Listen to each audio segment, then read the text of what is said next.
2016 թվականի մարտական գործողություններից 4 տարի անց սեպտեմբերի 27-ին ադրբեջանական կողմը կրակ բացեց Արցախա-ադրբեջանական շփման գծի ողջ երկայնքով։ Արցախի նախագահ Արայիկ Հարությունյանը հայտարարեց, վաղ առավոտյան թշնամին սկսել է ակտիվ օդային, հրթիռահրետանային եւ ցամաքային հարձակում, թիրախավորելով նաեւ խաղաղ բնակչությանը։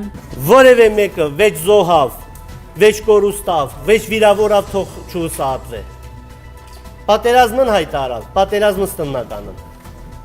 Մեր պատիվը մեր հայրենիքի նկատմամբ, մեր պատիվը մեր սերունդների նկատմամբ պիտի կատարի։ Մեկ ժամ անց Արցախի ազգային ժողովը արտահերթ նիստ հրավիրեց ու ռազմական դրություն հայտարարեց։ Համատարած զորահավաք սկսվեց 18-ից բարձր տարիքային խմբերի համար։ Ոչ մի բանի խնդիր չկա։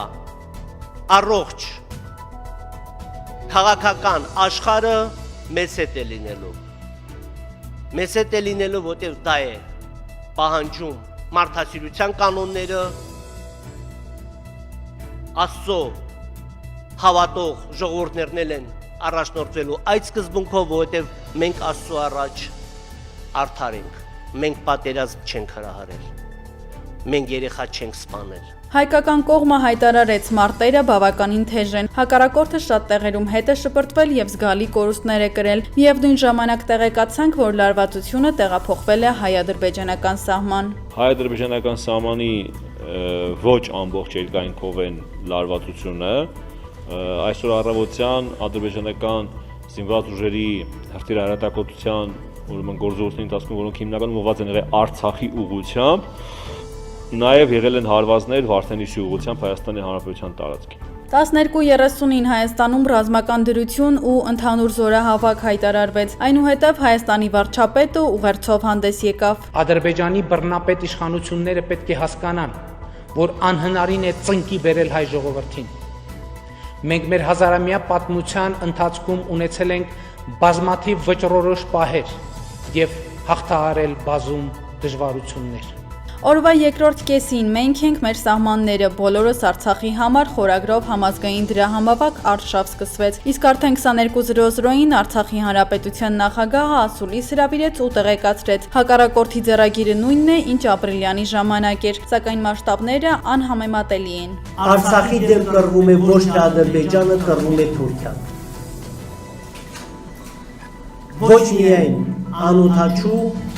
ոչ միայն ինքնաթիռներ, այլ նաև արկա են զորամիավորումներ, զինվորականներ եւ այլն։ Չեմ խոսում վարձկանների, չեմ խոսում այլ երկրներից կամավորականների։ Արցախը կռվում է միայն օգտագործելով Արցախի պաշտպանության բանակի ուժերը եւ իհարկե կլինեն կամավորներ միայն Հայաստանի Հանրապետությունից։ Պաշտպանության նախարարությունը հայտնեց հայկական կողմից հայրենիքի պաշտպանության ժամանակ զոհված 15 զինծառայողների անունները։ Մարտական գործողությունները շարունակվեցին ողջ գիշեր եւ արդեն պատերազմի երկրորդ օրը վաղ առավոտյան Պաշտպանության նախարարության ներկայացուցիչ Արծրուն Հովհաննիսյանը հայտարարեց, հակառակորդը ուժեղ հրետանային նախապատրաստություն է սկսել։ Հայկական կողմը հայտնեց, որ ըստ հետախուզության տվյալների Սիրիացի մոտ 4000 գրոհային է մասնակցում Ադրբեջանի սանձազերծած ռազմական գործողություններին։ Մեր պարտքն է, մեր բոլորիս պարտքն է, որ Ադրբեջանի, այսպես ասած, գործելավոճը, այդ ահաբեկչական ձեր ասած այդ գործելավոճը, որը առաջին հերթին արտահայտվում է խաղաղ բնակչությանը ամեն կերպ թիրախավորելով եւ ուրեմն նման կառույցների հետ սերտ փոխհամագործակցության իրենց այդ կատեգորիայի զինծառայողներ, ասեմ, չգիտեմ, ահաբեկիչներ, ասեմ, այդ զինյալներին ներգրավելով, այս ամեն ինչը պիտի բարձրացնենք մինչև բոլոր ատյանները, բոլոր փաստարկներով, բայց ինչպես կճանաչվի, չի ճանաչվի, դա արդեն մի փոքր այլ հարթության հարց է, ես հուսով եմ մենք արեք կունենանք մեր գործընկերներին այդ հարցը բարձրացնել։ Եվրոմիությունը կոչ արեց հակամարտության կողմերին դադարեցնել ռազմական գործողությունները, իսկ տարածաշրջանի բոլոր խաղացողներին ձեռնպահ մնալ Լեռնային Ղարաբաղի հակամարտությանը միջամտելու ցանկացած ձևից։ Հայաստանն ընդդեմ Ադրբեջանի նոր փաստեր ներկայացրեց Մարդու իրավունքների եվրոպական դատարան, ադրբեջանական զինված ուժերի կողմից բնակավայրերը, քաղաքացիական օբյեկտները եւ բնակչությանը թիրախավորելու վերաբերյալ։ 17:00 Առևտրոյին պարզ դարձավ, որ ադրբեջանական կողմը 400-ից ավելի զոհ ունի, իսկ հայկական կողմի զոհերի թիվը 48-ն է։ Հայկական տվյալներով Պաշտպանության բանակի ստորաբաժանումներն ունեն 48 զոհ, 200-ից ավել վիրավոր զինծառայողներ։ Գլուխ ենք խոնարհում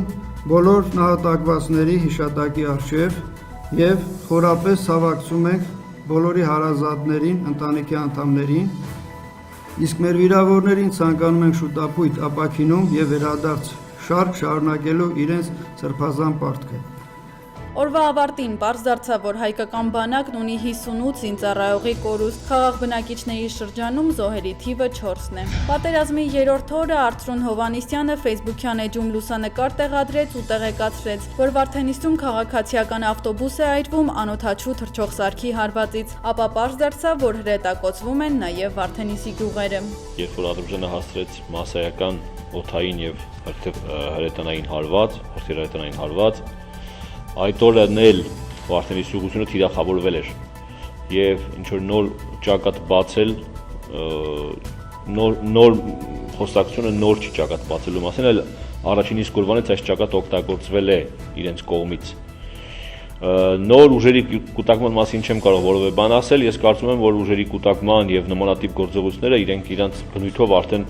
ընթացիկ են եւ նորություն չեն։ Իրանական կողմը հայտարարեց, որ ոչ մի փամփուշտ չպետք է արձակվի դեպի իրենց սահմանները։ Երկու ականանետերը սխալմամբ հարվածել են մեր սահմանների մերձակա տարածքներին եւ նրանց տեղեկացրել ենք այդ մասին։ Հուսով ենք, որ խաղաղություն կհաստատվի, Թեհրանում լրագրողներին ասաց գեներալ Ռեզային։ Ստեղծված իրավիճակին անդրադարձավ նաև Հայաստանում Ռուսաստանի դեսպանն ու նշեց, որ Ռուսաստանն անում է հնարավոր ամեն բան, որ կողմերը վերադառնան бանակցությունների сеганին։ Россия изначально очень активно действовала в пользу деэскалации конфликта. Наша позиция четкая, военные действия должны быть прекращены и стороны должны вернуться к переговорному процессу. Альтернативы у мирного решения на основе компромиссов нет. Օրվա ավարտին պարզ դարձավ, որ հյուսիսային եւ հարավային ուղղություններում հայկական կողմը հաջողություններ ունի, հակառակորդը 780 զոհված զինվոր ունի։ Պատերազմի սկսվելու առաջի պահից ի վեր հակառակորդը կորցրել է կենթանի ուժ 790 մարդ զինծառայող, որից 180-ը Քարվաճառի ուղղությամբ, որտեղ ընթացել են բավականին համառ եւ դժվար մարտեր, մոտավոր տվյալներով կա 1900 վիրավոր Ադրբեջանի զինված ուժերի բոլոր զորատեսակների բոլոր ստորաբաժանումները միասին վերցրած։ Հայկական ստորաբաժանումները հակատանկային տարբեր միջոցներից, այդ թվում նաև ոչ հակատանկային միջոցներից, այսօր ես առիթ ունեցա նշել հենց դա մասին, որ հրետանային միջոցներով եւս տանկեր են խոցել, 137 տանկ են խոցել եւ զրահատեխնիկա հակառակորդի։ Պատերազմի 4-րդ օրը ադրբեջանական կողմը շարունակեց թիրախավորել խաղաղ բնակչությանը։ Արցախի հանրապետության նախագահի խոսնակը հայտնեց հակառակորդը ռազմական օբյեկտները տեղադրում է հենց իր խաղաղ բնակավայրերում։ Հայկական կողմը հայտարարեց Թուրքիան Սիրիայի հյուսիսային հատվածից Ադրբեջան է տեղափոխել զինվորական վարձկանների Արցախի եւ Հայաստանի դեմ օգտագործելու նպատակով համաձայն միջազգային լրատվամիջոցներում անընդհատ բդտվող տեղեկությունների։ Օրվա ավարտին պարզ դարձավ, որ հակառակորդն ունի եւս 130 անվերադարձ կորուստ, 262 վիրավոր, 29 զրահատեխնիկայի, 3 տոսի եւ 11 ԱԹՍ-ի կորուստ։ Սահմանների կամ ավելի ճիշտ դիրքերի այդպես ձևակերպենք շոշափելի փոփոխություններ չի տեղի ունեցել, կարելի ասել ընթացել են շատ ակտիվ լայնածավալ մարտական գործողություններ նույն տարածքներում Օմարից մինչև Արաքս, հիմնականում Օմարում, Մռավի Լեռնաշխթայում շարունակությունը, հյուսիսային թևում, Եղնիկներում մենք ինչպես ասում ենք, Մադաղիսում, ոչ շատ այդքան ակտիվ արդեն արևելյան ուղղությունում, կենտրոնական արևելյան ուղղությունում, իսկ շատ էլի ակտիվ հարավային հարավարևելյան ուղղություն։ Հակառակորդի անօդաչու թռչող սարքերը հայտնվեցին Կոտայքի եւ Գեղարքունիքի մարզերի օդում, սակայն հայկական հակաօդային պաշտպանությունը դրանք ոչնչացրեց։ Վարչապետ Նիկոլ Փաշինյանը հայտարարեց դիվանագիտական խոշոր հաղթանակի մասին։ Վերջապես մեր դիվանագիտությունը խոշոր հաղթանակ տարավ։ Միջազգային հանրությունը հստակ արձանագրեց, որ ադրբեջանա-թուրքական տանդեմը Արցախի եւ Հայաստանի դեմ կռվում է վարձկան ահաբեկիչների օգնությամբ, գրեց վարչապետ Նիկոլ Փաշինյանը։ Արցախի նախագահը Արցախի հերոսի կոչմանն արժանացրեց Կարեն Ջավալյանին։ Այս պահին տեսնելով ընդամենը րոպեներ առաջ կատարված սխրանքը, որոշել եմ լեգենդար հրամանատար Կարեն Աղասի Ջավալյանին պարգևատրել Արցախի հերոս բարձրագույն կոչման։ Ուզում եմ ծափարենք եւ ողջունենք բոլորին։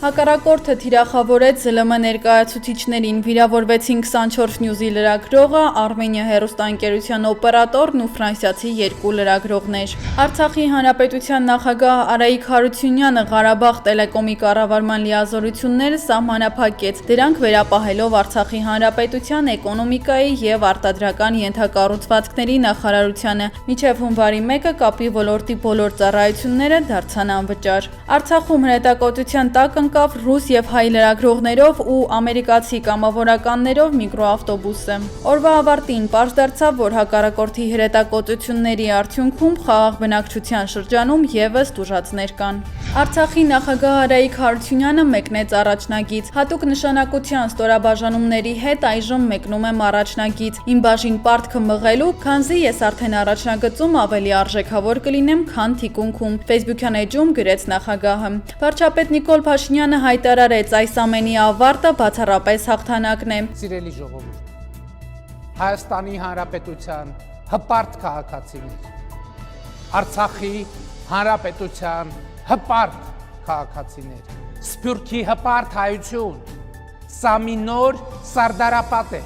եւ մեզնից յուրաքանչյուրը պարտավոր է ինքը իրեն նվիրել մեկ նպատակի եւ այդ նպատակի անունն է հաղթանակ, այդ նպատակի անունն է հաղթանակ։ Օրվա ավարտին պարզ դարձավ, հակառակորդը կորցրել է 2300 անձնակազմ, անցնող օրվա ընթացքում մոտ 450 զինծառայող եւ ահաբեկիչ։ Հաջողվել է խոցել միայն այսօր մարտի մեջ մտած մոտավորապես 45 զրահատեխնիկա։ Այսօր մեր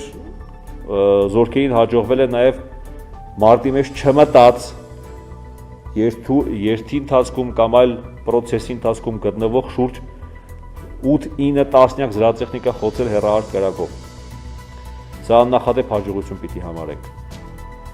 Այսօր հնարավոր է եղել խոցել միայն այսօր 10 ԱԹՍ։ Ընդհանուր առմամբ մենք ԱԹՍ-ների խոցումը կազմում է 113 միավոր, հակառակորդի ԱԹՍ-ների մասին է խոսքը։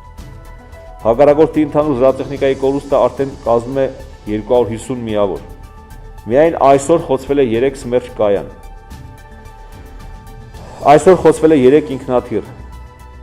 Այսօր խոցվել է 1 ուղղաթիռ հակառակորդի։ Հայկական կողմի գործողությունների արդյունքում Գյանջայի ռազմական օդանավակայանը հօդս ցնդեց։ Արցախի հանրապետության նախագահը 5 զինվորականների Արցախի հերոսի կոչում շնորհեց ու հակառակորդին կոչ արեց ուշքի գալ։ Ափսոսում եմ, որ մեր պատմական գանձակին, Գյանջային, Կիրովաբադին մենք նրանց զինվորական մշտական տեղակայման վայրերին խփել ենք։ Խփել ենք, որտեղ նրանք են պարտադրել։ Ուշքի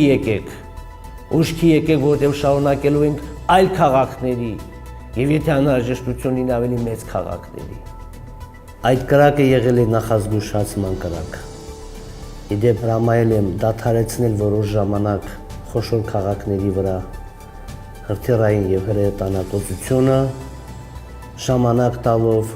հակառակորդին։ Հայաստանի Հանրապետության պաշտպանության նախարարը հայտարարեց, հայկական կողմը կարող է կտրուկ պատասխան տալ հակառակորդին։ Ադրբեջանի զինված ուժերի համար կամ ռազմաքաղաքական ղեկավարության համար Ստեփանակերտը, Մարտունին, Հադրութը,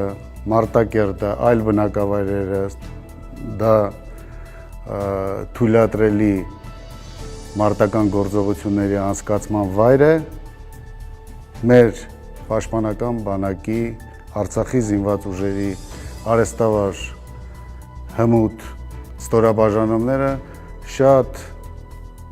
կտրուկ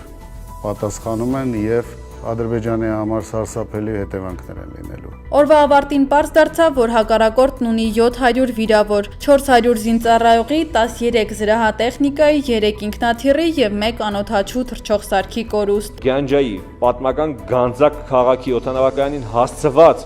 հարվածից հետո մենք պարզ տեսանք, թե Ալիևը ինչ մակարդակի թքած ունի սեփական քաղաքացիների վրա, բացարձակ ոչ մի աշխատանք չի կատարվել, մեկ շաբաթ է պատերազմ է գնում, մեկ շաբաթ է ակտիվ մարտական գործողություններ են գնում, բայց Ալիևը որևէ քայլ չի ձեռնարկել։ Արցախի հանրապետության նախագահը Արցախի հերոսի կոչում շնորհեց եւս 5 զինծառայողի, որոնցից մեկին հետմահու։ Նիկոլ Փաշինյանը Facebook-յան ուղիղ եթերով կոչ արեց վերջին 1 տարում զորացրվածներին ներկայանալ զինկոմիսարիատներ զինվորական համազգեստով։ Եվ հիմա ես նրանց խնդրում եմ, որպես կամավոր դա անել,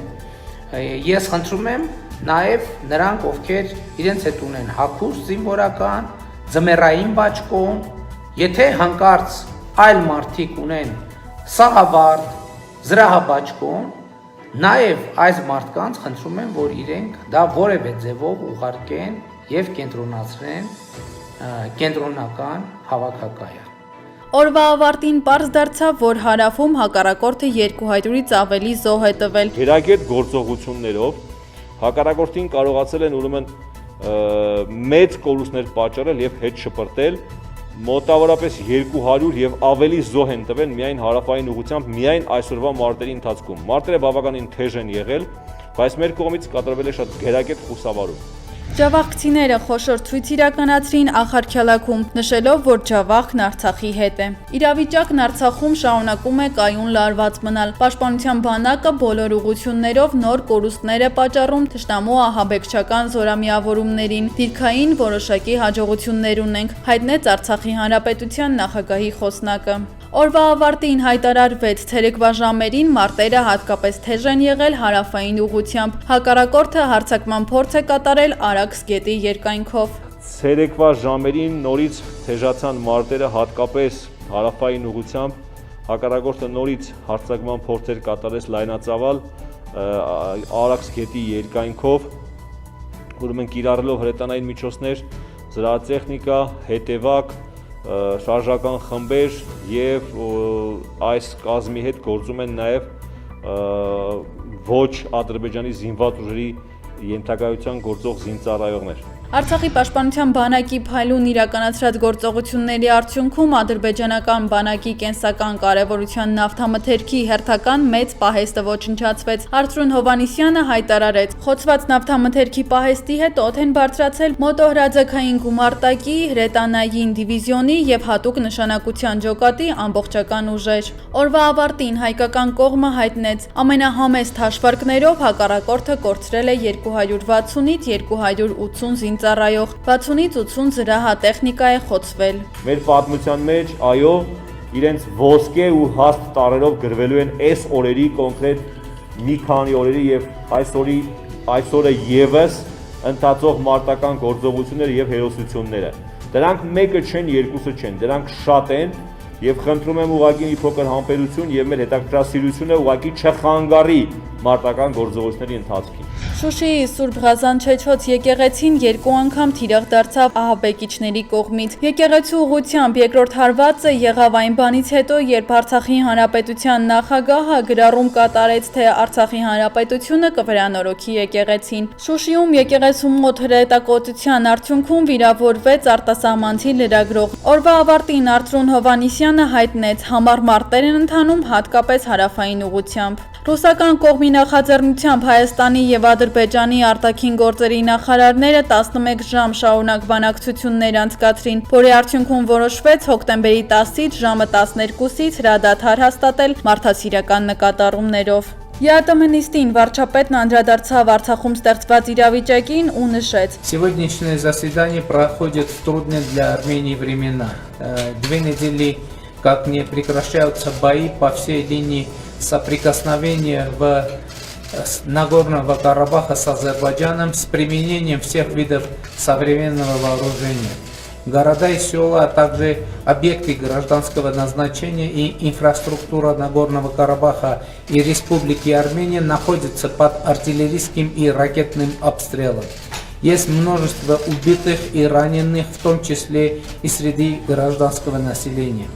Չնայած պայմանավորվածություններին ադրբեջանական ստորաբաժանումները 12:05-ին գրող ձեռնարկեցին Կարախանբեյլի կոչվող տեղամասի ուղղությամբ։ Առավոտյան ադրբեջանական դիվերսիոն խումբը ներթափանցեց Հադրութ քաղաք։ Խմբի անդամները տանը սպանեցին Հադրութի 2 բնակչի՝ մոր ու հաշվանդամություն ունեցող որդու։ Հայաստանի Հանրապետության արտաքին գործերի նախարարությունը հայտնեց մարդասիրական նպատակներով կրակի դադարեցման մասին Հայաստանի, Ադրբեջանի եւ Ռուսաստանի միջև ձեռք բերված համաձայնությունը կյանքի կոչելու ուղղությամբ աշխատանքներ են տարվում բոլոր դիվանագիտական խողովակներով, սակայն հակառակորդը գիշերը նույնպես շարունակեց մարտական գործողությունները ու թիրախավորեց մի շարք քաղաքներ։ Արցախի Հանրապետության նախագահի խոսնակը հայտարարեց Ստեփանակերտի նոր հրթիռակոծումը անհարգալից վերաբերմունք է Մոսկվայում տեղի ունեցած բանակցությունների արդյունքների նկատմամբ։ Ռուսական արտաքին գործերի նախարարությունն էլ հայտնեց Հայաստանի Հանրապետության եւ Ադրբեջանի ԱԳՆ ղեկավարները Ռուսաստանի Դաշնության իրենց գործընկերոջ հետ հեռախոսազրույցի ընթացքում հաստատել են Լեռնային Ղարաբաղում կրակի դադարեցման հավատարիմ լինելը։